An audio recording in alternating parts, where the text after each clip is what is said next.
नमस्कार. नानांचा आता मृत्यू झालेला असतो. त्यामुळे घरामध्ये खूपच गोंधळ उडालेला असतो आणि त्यात नानांनी सगळी प्रॉपर्टी जानकीच्या नावावरती केलेली असते. त्यामुळे शर्वरी मात्र खूपच गोंधळ घालत असते. ती म्हणत असते, हे सर्व जानकीनेच केलं असेल. हे कशावरून आपल्याला टाळता येऊ शकतं? कारण जानकीनेच हे सर्व केलं असणार. तेव्हा जानकी बोलते, शर्वरी वंश, मला हे सर्व करायची गरज नाही. आणि एक गोष्ट लक्षात ठेवा शर्वरी वंश, मी गरीब घरातून आले, पण कधीच कधीच पैशाचा मोह मला झाला नाही. एक गोष्ट तुम्ही कायम लक्षात ठेवायची, तुम्ही माझ्यावरती आरोप करताय. शर्वरी वंश, प्रत्येक वेळेला तुमच्या प्रॉब्लेम मधून मी तुम्हाला बाहेर काढलंय आणि तुम्ही मात्र माझ्यावरती नको नको ते आरोप करताय. शर्वरी वंश, असं वागून तरी तुम्हाला काय मिळतं? तेव्हा शर्वरी बोलते, जानकी बस, मला काही एक ऐकायचं नाही. खोटारडी आहेस तू, खोटारडी. कशावरून नानांनाच तूच मारलं नसशील? तेव्हा मात्र सुमित्रा काहीच बोलत नसते. त्यावेळेला जानकी सुमित्राला म्हणते, आई, आई, तुमचा सुद्धा यांच्यावरती विश्वास आहे? आई, अहो बोला ना, हो काहीतरी बोला. तुमचा जर का यांच्यावरती विश्वास असेल तर मी आज पूर्णपणे हरले. त्यावेळेला आजीने मात्र खूपच गोंधळ घातलेला असतो. ती म्हणत असते, जानकी, नाटकं बंद कर तुझी. एक गोष्ट लक्षात ठेव जानकी, कशावरून तूच नानांना मारलं नसशील, तूच हे सर्व घडवून आणलं नसशील. त्यावेळेला जानकी बोलते, बस झालं, नको ते आरोप करू नका माझ्यावरती. मी नानांना माझ्या वडिलांच्या ठिकाणी बघत होते. अहो पोरकी आहे मी, पोरकी, अनाथ आहे. माझ्या डोक्यावर जर का कुणाचा ठामपणे आधार असेल तर तो फक्त आणि फक्त नानांचा. त्यांचा हात माझ्या माथ्यावरती होता, म्हणून तर मी सगळं काही निर्विघ्नपणे करू शकत होते. पण तुम्ही मात्र माझ्यावरती आरोप करताय, माझ्यावरती. त्यावेळेला शर्वरी बोलते, गप्प बस जानकी. त्यावेळेला लगेच ऐश्वर्या बोलते, जानकी, जानकी शांत हो. जानकी, एक गोष्ट लक्षात ठेव, कितीही काही झालं तरी सुद्धा माझा आणि अवंतिकाचा तुझ्यावरती पूर्ण विश्वास आहे. त्यावेळेला लगेच मोठ्यानी शर्वरी बोलते, बरोबर, तुम्ही तर तिच्यावरतीच विश्वास ठेवणार, कारण तुम्हाला सुद्धा प्रॉपर्टीची लालच आहे ना. तेव्हा लगेच अवंतिका बोलते, तू काय डोक्यावर पडलीस की काय? शर्वरी वंश, आजपर्यंत मी तुमचं सगळं काही ऐकून घेतला, पण आता नाही. आता मात्र तुम्ही हद्द पार करताय. शर्वरी वंश, तुमच्या या गोष्टींचा खूप त्रास होतोय मला. प्लीज हे सर्व थांबवा तुमचं वागणं. तेव्हा मात्र शर्वरी खूपच चिडलेली असते.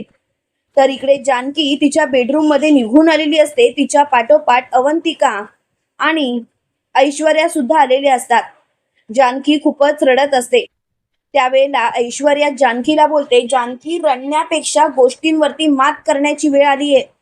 जानकी, तू कसला विचार करतेस? त्यावेळेला जानकी बोलते, नानांना तर मी वाचवू शकले नाही, नानांचा तर जीव गेलाच.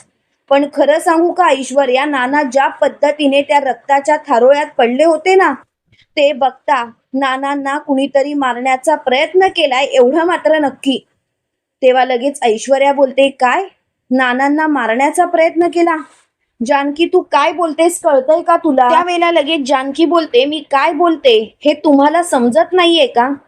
ऐश्वर्या, नानांना कुणीतरी मारलंयच, मला याची खात्री आहे.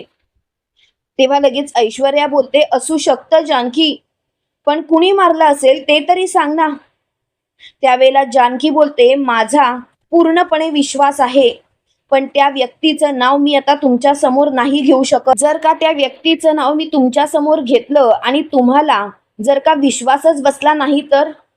त्यावेळेला अवंतिका डिरेक्टली बोलते, शर्वरी वंश ना. तेव्हा जानकी अवंतिकाकडे बघतच बसते. त्यावेळेला ऐश्वर्या बोलते, अवंतिका, अगं काय बोलतेस तू? म्हणजे शर्वरी हे सर्व करू शकते?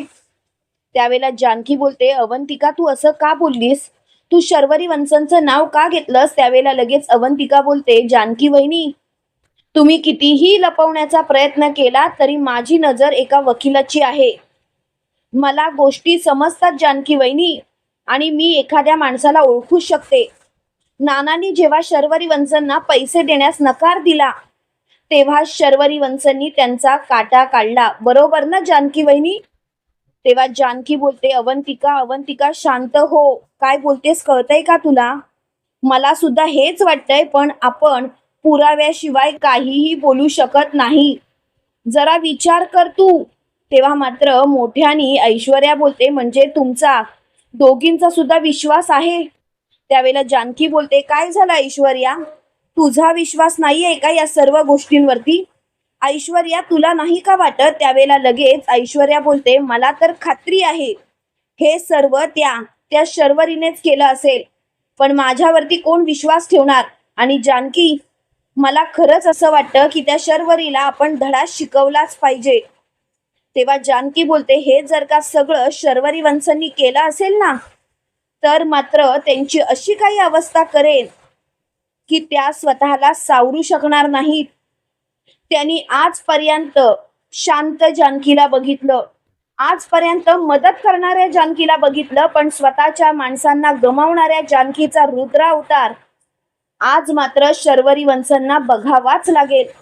आणि मी त्यांना त्यांची लायकी दाखवल्याशिवाय राहणारच नाही. त्यावेळेला लगेच मोठ्यानी अवंतिका बोलते, आम्ही दोघीही तुमच्या सोबत आहोत जानकी वहिनी, तुम्हाला काळजी करायची गरजच नाही. त्यावेळेला जानकी बोलते, तुम्ही दोघीच तर माझा आधार आहात, तुमच्या दोघींशिवाय मी काहीही करू शकत नाही. आता मात्र मला कळतच नाहीये की काय करावं ते. तेव्हा मात्र ऐश्वर्या बोलते, एक गोष्ट लक्षात ठेव जानकी, जर का तिने नानांचा काटा काढला असणार तर नक्कीच नक्कीच ती त्या माणसाला भेटायला सुद्धा जाणार, कारण त्याचे पैसे तर द्यायचे असणार ना. तेव्हा जानकी बोलते, शर्वरी वंशांच्या प्रत्येक हालचालीवर आपल्याला आता लक्ष ठेवावं लागणार, कारण आपल्याकडे दुसरा पर्यायच नाहीये. तेव्हा मात्र तिला खूपच बरं वाटत असतं. इकडे शर्वरीने तिच्या बॉयफ्रेंडला फोन केलेला असतो आणि ती म्हणत असते, एक काम तर झालं, जसा मी माझ्या नवऱ्याचा काटा काढला तसाच तसाच आज मी माझ्या नानांचा सुद्धा काटा काढला. काय करणार, मला त्यांना मारायचं नव्हतं, पण माझ्याकडे पर्याय सुद्धा नव्हता. ते मला तर पैसे द्यायलाच तयार नव्हते आणि म्हणून तर मला हे सर्व करावं लागलं. तेव्हा मात्र तिचा बॉयफ्रेंड म्हणतो, पण शर्वरी तुला कळतंय का आपण काय केलंय ते? शर्वरी, तू सांगितल्याप्रमाणे तुझ्या वडिलांचा तर मी काटा काढला, पण तुला काय वाटतं तुझी प्रॉपर्टी मिळेल का तुला? त्यावेळेला शर्वरी बोलते, अरे त्या म्हाताऱ्याने जाता जाता सुद्धा गोंधळ घातला ना. अरे त्या म्हाताऱ्याने ती सगळी प्रॉपर्टी जानकीच्या नावावरती केली, आणि ती केली तर केली, परत लिहून सुद्धा ठेवलं की जानकी कोणाच्याही नावावरती ती प्रॉपर्टी करू शकत नाही. त्यावेळेला मात्र तुझा बॉयफ्रेंड बोलतो, काय? अगं शर्वरी, मग एवढं सगळं करून आपल्याला काय मिळालं? तेव्हा शर्वरी बोलते, त्या जानकीकडून कशी प्रॉपर्टी हिसकवायची ना ते मी बघेन, तुला काळजी करायची गरज नाही. पण एक गोष्ट लक्षात ठेव, आता तू मला फोन करू नकोस. कितीही काही झालं तरी सुद्धा आता आपण एकत्र भेटता कामा नये. तेव्हा लगेच तिचा बॉयफ्रेंड बोलतो, काय बोलतेस तू? कितीही काही झालं तरी सुद्धा मी तुला भेटल्याशिवाय नाही राहू शकत शर्वरी, माहिती आहे ना. आज तरी निदान भेट ना, मी एवढं मोठं काम केलंय. तेव्हा लगेच शर्वरी बोलते, ठीक आहे, काळजी करायची गरज नाही, देवळाच्या पाठीमागेच आपण भेटूया. तेव्हा मात्र तो बोलतो, ठीक आहे. आणि जानकी, ऐश्वर्या आणि अवंतिकाने थोडंसं हे बोलणं ऐकलेलं असतं. इकडे जानकी ऐश्वर्याला म्हणत असते, ऐश्वर्या, आपण असा काही सापळा रचायचा की त्या सापळ्यात शर्वरी वंश अगदी अलगद अडकल्या पाहिजेत, कळतंय का तुला? त्यावेळेला लगेच ऐश्वर्या बोलते, जानकी जानकी, तू म्हणशील तसं. जानकी, माझी काहीच हरकत नाही, तू फक्त सांग मला काय करायचं आहे ते. तेव्हा लगेच जानकी बोलते, ऐश्वर्या, मला माहिती आहे तू मला प्रत्येक गोष्टीत साथ करतेस. त्यावेळेला लगेच ऐश्वर्या बोलते, जानकी, तू मला आता परक करणार आहेस का? त्यावेळेला जानकी बोलते, अजिबात नाही. अगं, तुमच्या दोघींमुळे तर मी एवढ्या सत्यापर्यंत पोहोचणार आहे. माझ्या एकटीच्याने हे सगळं निभावणं शक्यच नव्हतं. तेव्हा मात्र ऐश्वर्या बोलते, जानकी, आम्ही आहोत ना तुझ्या सोबत, काळजी करायची गरज नाही, सगळं काही नीटच होईल. तर इकडे आपल्याला असं पाहायला मिळतं, रात्रीच्या वेळी बाहेर पडलेली शरयू देवळाच्या पाठीमागे आलेली असते आणि त्यावेळेला मात्र तिने तिच्या बॉयफ्रेंडला येऊन मिठी मारलेली असते. तेवढ्या तिथे जानकी, ऐश्वर्या आणि अवंतिका सुद्धा आलेले असतात आणि समोरचं दृश्य बघून मात्र त्यांच्या पायाखालची जमीनच सरकते. त्यांना काय करावं तेच कळत नाही. तेव्हा लगेच अवंतिका जानकीला बोलते, जानकी वहिनी हे सर्व काय आहे? जानकी वहिनी जे काही आहे ते बघा. त्यावेळेला जानकी बोलते, शर्वरी वंश एवढ्या खालच्या थराला उतरल्या. आणि त्याच वेळेला तिचा बॉयफ्रेंड शर्वरीला म्हणतो, शर्वरी तुझ्या सांगण्यावरून त्या म्हाताऱ्याचा तर गेम ओव्हर केला मी, पण एक गोष्ट मात्र लक्षात ठेव, काही झालं तरी आपल्याला प्रॉपर्टी कशी मिळणार? तेव्हा मात्र शर्वरी बोलते, काळजी करायची गरजच नाही, मी आहे ना, प्रॉपर्टी कशी मिळवायची हे मी बघेनच. आणि तू एक गोष्ट लक्षात ठेव, आता मात्र तू मला भेटायला बोलवायला जाऊ नकोस, कारण तू जर का मला भेटायला बोलवलंस तर ती जानकी सतर्क असणार आहे आणि ती जानकी आता नक्कीच माझ्या पाठीवर असणार. प्रत्येक वेळेला येता जाता तिचं माझ्यावरती लक्ष असतं, पण आता मात्र मला शांततेने सर्व काही करावं लागेल. एवढं सगळं घडवून आणलंय आपण आणि आपल्या हातातून काहीही जायला नको. तेव्हा मात्र मोठ्यानी तिचा बॉयफ्रेंड बोलतो, मला तर असं वाटतंय की आपण उगाच त्या म्हाताऱ्याचा जीव घेतला, खरं तर या जानकीलाच आपण संपवायला पाहिजे होतं. तेव्हा मात्र शर्वरी बोलते, हो ना, आता जरी इच्छा असली ना तरी सुद्धा आपण तिला संपवू शकत नाही, कारण सगळी प्रॉपर्टी त्या म्हाताऱ्याने तिच्या नावावरती केली आहे. तेवढ्यात मात्र ऐश्वर्याने हे सगळं काही रेकॉर्ड केलेलं असतं आणि जानकी टाळ्या वाजवत वाजवत शर्वरी समोर आलेली असते. शर्वरी जेव्हा जानकीला बघते तेव्हा मात्र तिला खूप मोठा धक्का बसतो. शर्वरी मोठ्याने बोलते, जानकी तू तू इथे काय करतेस? त्यावेळेला क्षणाचाही विलंब न करता उलट्या हाताची सनसनीत कानाखाली जानकी शर्वरीच्या लगावते आणि जानकी शर्वरीला म्हणते, लाज नाही वाटत? अहो तुमच्यासारखी मुलगी कोणाच्याही पोटी जन्माला यायला नको. ज्या आई वडिलांनी तुमच्या सर्व इच्छा पूर्ण केल्या, ज्या वडिलांनी तुमच्यासाठी काहीही करायला तयार होते आणि तुम्ही मात्र त्यांचा जीव घ्यायला सांगितलं. अहो स्वतःच्या आईकडे बघितलं, त्यांच्याकडे बघवतंय तरी का? त्यांची अवस्था काय झाले ते तरी बघा.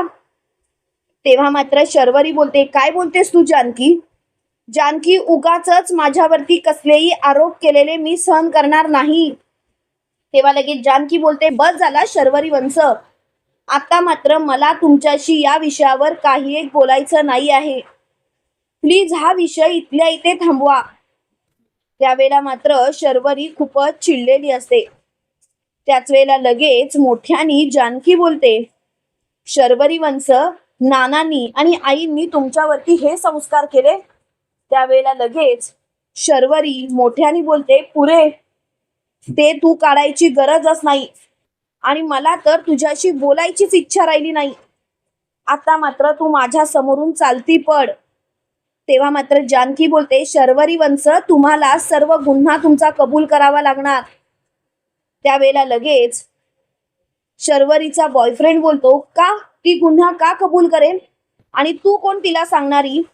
तेव्हा मात्र जानकी बोलते, मी माझ्या शर्वरी वंशांशी बोलतीये, तुला मध्ये बोलायची गरज नाही. तू तुझा चोंबडेपणा बंद ठेव. अरे तुला लाज वाटली नाही लग्न करणाऱ्या मुलीजवळ हे असे धंदे करताना? अरे जरा तरी विचार करायचा होतास. आणि शर्वरी वंश, विक्रांत भाऊजींना सुद्धा असंच मारलं? तेव्हा लगेच शर्वरी बोलते, जानकी तोंडाला येईल ते बोलू नकोस. त्यावेळेला अवंतिका बोलते, काय तोंडाला येईल ते बोलायचं नाही? आम्ही मात्र तुम्ही आमच्या घरची मुलगी म्हणून शांतपणे सगळं काही तुमचं ऐकत बसलो. नाना आणि आईंनी तुम्हाला साथ केली, पण खरं सांगू का, नानांनी तुमचा चेहरा कधीच ओळखला होता. म्हणून तर नानांनी तुम्हाला पैसे देण्यास नकार दिला, पण जानकी वहिनीच्या शब्दाखातर नाना पैसे द्यायला तयार झाले. आणि जेव्हा तुम्हाला कळलं की नाना आता पैसे देणार नाही, तेव्हा मात्र तुम्ही त्यांचाच काटा काढलात. अहो मुलगी आहात ना तुम्ही त्यांच्या, तुम्हाला स्वतःच्याच वडिलांच्या जीवावर उठताना काहीच कसं वाटलं नाही? मला खरंच तुमची कमाल वाटते, असं कसं काय वागलात तुम्ही? तेव्हा मात्र शर्वरी मोठ्याने बोलते, अवंतिका तोंडाला येईल ते बोलू नकोस आणि उगाच माझ्यावरती कोणतेही आरोप करू नकोस. त्यावेळेला अवंतिका बोलते, कोणतेही आरोप? आणि मी जे काही बोलते ना ते खरं आहे. आणि मला या गोष्टीचा अजिबात पश्चाताप होत नाही या. शर्वरी वंश, मला तुमचा स्वभाव कधीच पटला नाही आणि कधीच पटण्यासारखा नव्हता. आज मात्र तुम्ही हद्द पार केलीत. ज्या वडिलांनी तुमच्यावरती माया केली, प्रेम केलं, त्या वडिलांना मारताना तुमचे हात धजावले कसे नाहीत? तेव्हा मात्र शर्वरी बोलते, गप्प बसा. त्यावेळेला जानकी बोलते, आम्ही तर गप्पच बसणार आहोत, पण तुम्ही तुमच्या 3 भावांसमोर आणि तुमच्या आई समोर उत्तर द्यायला तयार राहा. तेव्हा शर्वरी बोलते, काय पुरावा आहे? पुरावा काय आहे तुझ्याकडे? पुरावा तर दे. त्यावेळेला मात्र जानकी शर्वरीकडे बघत हसत असते आणि म्हणते, पुरावा ना, पुरावा देईनच. आणि ती शर्वरी आणि तिच्या बॉयफ्रेंडची गचांडी पकडते आणि त्यांना फरफटत घरात आणून टाकते. तेव्हा आजी मोठ्याने ओरडते, काय चाललंय जानकी तुझं? एक गोष्ट लक्षात ठेव, या घरची मोठी सून जरी तू असलीस तरी या घरातल्या मुलीशी असं वागण्याची पद्धत नाहीये. आणि हे काय, हा कोण आहे? त्यावेळेला लगेच जानकी बोलते, शर्वरी वंश सांगतील ना तुम्हाला आजी. तुमचा विश्वास आहे ना त्यांच्यावरती, त्याच सांगतील तुम्हाला की हा कोण आहे तो. त्यावेळेला लगेच शर्वरी म्हणते, आजी आजी हिच्यावरती विश्वास ठेवू नकोस, ही खोटं बोलते. ही जे काही सांगते ना ते खरं नाहीये. त्यावेळेला लगेच सुमित्रा बोलते, अरे काय चाललंय काय तुमचं? नानांना जाऊन काही तास सुद्धा झाले नाहीत आणि तुम्ही मात्र गोंधळ घालताय. आता मात्र मला हा विषय वाढवायचा नाहीये. प्लीज हा विषय आताच्या आता बंद करा. त्यावेळेला मात्र तिची खूपच चिडचिड झालेली असते. त्याच वेळेला लगेच ऐश्वर्या मोठ्याने बोलते, काय आहे ना आजी, तुमच्या शर्वरी वंशंचा म्हणजे तुमच्या शर्यूचा बॉयफ्रेंड आहे हा. तुम्हाला कळतंय का? म्हणजे स्वतःच्या वडिलांचा तर खून केलाच, पण स्वतःच्या नवऱ्याला सुद्धा मारायला मागे पुढे पाहिलं नाही या बाईने. तुम्हाला काय वाटतं मित्रांनो, खरोखर शर्वरीचा खेळ आत्ता तरी खल्लास होईल का? कमेंट करून नक्की कळवा. आणि असेच मालिकेंचे नवनवीन अपडेट पाहण्यासाठी व्हिडिओला लाईक आणि चॅनलला सबस्क्राईब करायला विसरू नका. थँक्यू.